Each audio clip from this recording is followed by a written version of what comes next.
You're listening to Ground Zero. I'm Clyde Lewis.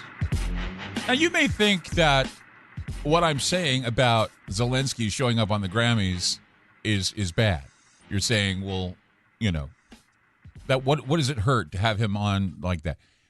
It doesn't really hurt anything, really. What it does, though, is it gives me this eerie feeling of these 1984-esque type of party television shows that they used to beam into the minds of the serfs, where, you know, enemy number one came on for the 2 minutes of hate. That, of course, was Emmanuel Goldstein. And then the extolled virtues of the party were then on, and people would see them and stop their hate and stop their anger for a few minutes.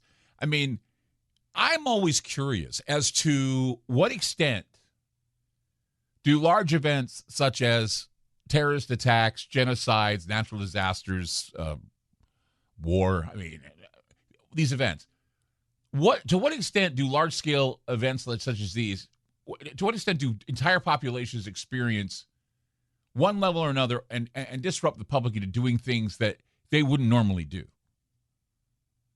I mean, the Grammys are long anyway, and it's full of a bunch of, you know, narcissistic singers and rappers and whatever.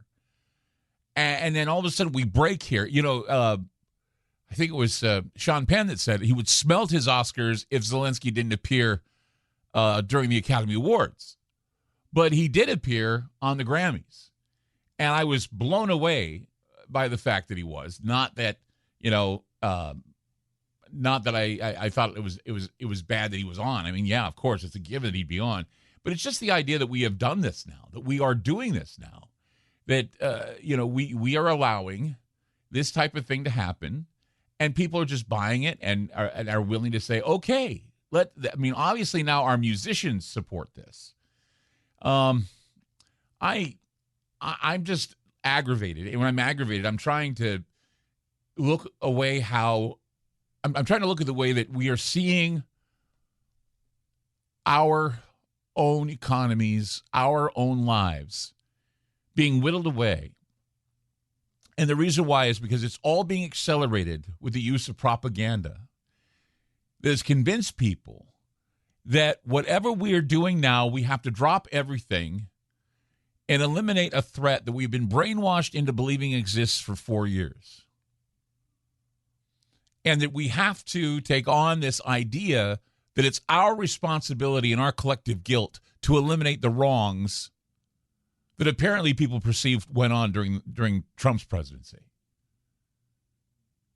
I mean, when it comes to politics, when it comes to what is going on right now, they are grooming us to believe that there has to be one man, one hero, one savior who's going to be the shining light, the beacon. And so that shining light and beacon will appear everywhere saying, listen to me, believe in what I say, do as I say, think as I think. And we, you know, it's become apparent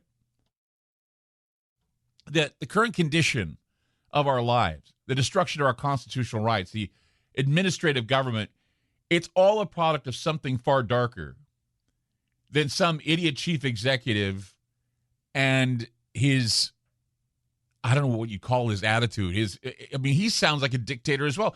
This has been a gradual process. We have been told that our votes change the way things go. We were told that the election would change the way things go. But there is no evidence of this statement being true.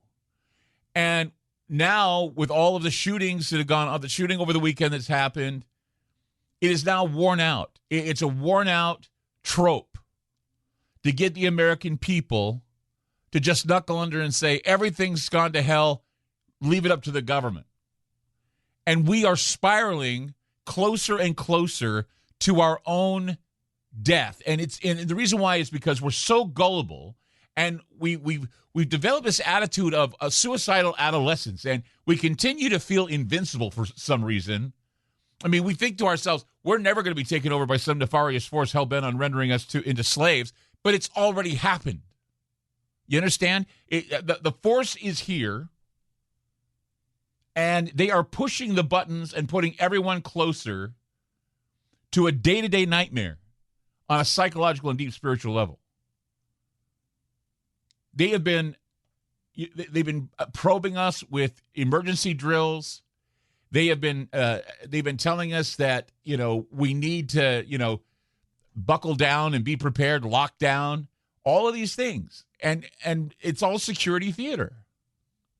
It's manipulative psychological warfare. And I don't know. I mean, you keep the people on the edge, and it's certainly a tactic for wielding control. And there's just too many events right now that are happening to make us wonder if we're losing our minds. It's all about the Hegelian dialectic. It's problem, action, solution. And many people are falling for it because they're so easily duped into thinking that they have no control over their lives. So the current power structure is using its various methods to seduce the ignorant into participating in the furthering of what is called the open conspiracy, the continuous revolution. And that is why, for some reason, they are prone to overwarning us about COVID-19, having us overcare about Ukraine, and having that fear, that sort of Damocles hanging over us with the nuclear possibilities. Because here we are, fearful. And so as we're fearful, we demand action or a solution for the perceived threat, and we allow all this to happen, not even recognize the propaganda for what it is. I mean, these open conspirators have a great way of making Americans feel good about surrendering their freedoms, make them feel good about the fact they have to pay more at the pump because they're helping Ukraine.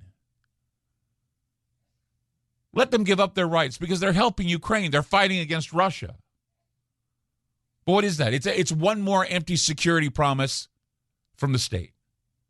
A state that is openly conspiring against the very rights they claim they're trying to protect. I mean, when we're dealing with war and when you're dealing with peace, success in the battle for hearts and minds hinges primarily on one side's ability to operate comfortably in the other side's human terrain. This is exactly what happened with Zelensky. He can operate comfortably in our terrain because we give him a stage. We gave him a stage, an award show, in an emotionally charged competitive communication environment. It's the ability to affect the psychological and informational battle space of the adversary, and the local population depends on the credibility of both the message and the messenger. So it appears that there's this event happening that no one can actually put their finger on, but it's obvious to me that the battlefield has now been brought to the American stage. It wasn't at the Oscars, but it certainly was at the Grammys. And we may not see the smoke, we may not smell the gunpowder, but we can hear, see, and smell, and we can feel the pain that is a result of the various traumas to the mind and body. Just like Zelensky said, social media, spread your music, spread your word. And the internet, of course, and the independent thinkers and the plans of the globalists, they've all been laid bare. The tricks to employ are numerous and come at us from every angle. It can be argued that if enough traumas are levied or pushed to the public, the easier it is to control their opinions. And trauma can be delivered in such a way that it can be seen as part of a psychological operation where history becomes inaccessible, the narrative becomes impossible to leave, and the language loses all of its representative power. This is what I'm worried about with that speech given by Zelensky at the Grammys.